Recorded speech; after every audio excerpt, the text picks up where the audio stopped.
अस्सलाम वालेकुम। मैं तुहाडा भाई चीमा ते असीं अज खलोते हैं 192 पिंड विच। इत्थे एक दरबार हैगा अली जनाब सरकार दा।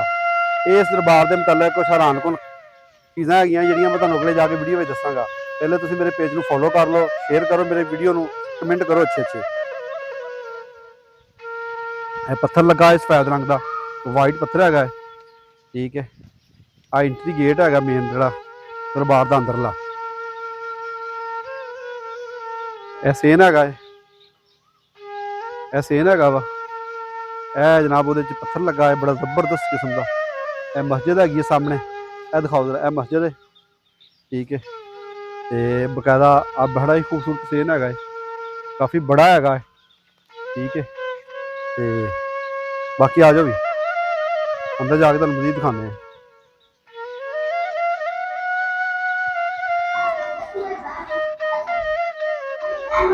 यह दरबार शरीफ का दरवाज़ा है, मेन दरवाज़ा है। बहुत खूबसूरत लगा है, बहुत खूबसूरत लकड़ लगी हुई है, बहुत खूबसूरत कलर हैगा, ठीक है। गोल्डन कलर तैयार किया है, ठीक है। तो आज अंदर आओ, पंखे लगे है, वाइट पत्थर लगा है सारा, संगे मरमर लगा है, बड़ा खूबसूरत। ऊपर जरा गुंबद दिखाओ जरा, बहुत खूबसूरत गुंबद है। बहुत ही प्यारी कुरान पाक दी आयतां लिखियां हुई हैं खूबसूरत जगह पर। कुरान पाक की आयत जी नक्शकार की हुई है। बाकी तो दिखाओ, यह रोज़ा मुबारक है, ठीक है। यह रोज़ा मुबारक है, पीर अली जनाब सरकार का, बहुत खूबसूरत है।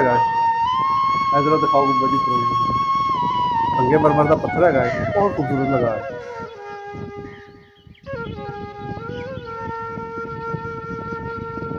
बाकी इधर लियाओ जी, यह देखो जनाब बड़ा ही प्यारा पत्थर है। यह जगह बनी हुई है, लोग इतने बैठ के तलावत करते हैं कुरान पाक की। गिरले पे ने नराने वास्ते, ठीक है। जिन्होंने अल्लाह ताला ने इजाज़त दिता है वो इतने खिदमत भी करते हैं ताकि मस्जिद या लोगों के जो कोई काम नहीं होने वाले वो कम हो सकते हैं, ठीक है। बाकी ये बहुत प्यारा माहौल है। जुम्मे वाले दिन बकायदा इतने जुम्मे की नमाज भी पाई जाती है, बड़ा रश होंगे जुम्मे वाले दिन ना, बहुत रश होंगे।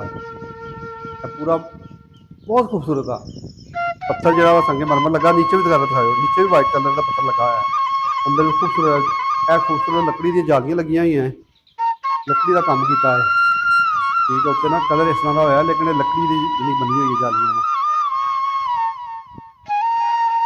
बाकी थले शेर लिखा हुआ है, ठीक है। दरबार के कबर के उत्ते ना यह शेर लिखा हुआ है, बड़ा प्यारा जहा। अगे लियाओ यार,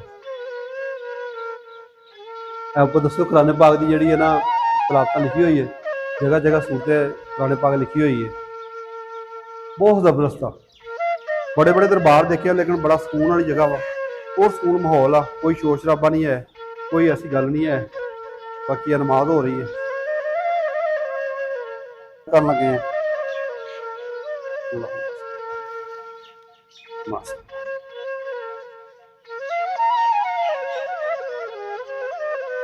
रब्बाना अल्लाह।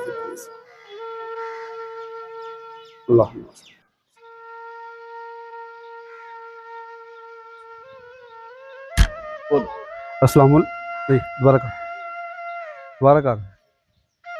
अच्छा यार दरबार दे ना देखो सेन है, इधर दिखा यार जरा, बहुत खूबसूरत है। इतने जुम्मे वाले दिन ना बकायदा नमाज होंगी है, जुम्मे वाले दिन इतने बकायदा नमाज होंगी है, जमात कराई जाती है। वैसे तो नमाज पढ़ना होंगी, मस्जिद हैगी है, उन्होंने भी नमाज अंदर हो रही है, लेकिन जुम्मे वाले दिन खसूसन इतने जमात होंगी है।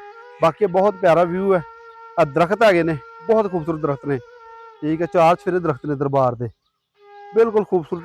पहले जरा ना पिछले बैक साइड से सोलह नज़र आ रहा, पहले रस्ता होंदा सीगा, लेकिन उन्होंने रस्ता बंद करके उन्होंने इधर रस्ता बराबर बनाया, पार्किंग भी दी हैगी है। देखो ना कितना प्यारा व्यू है।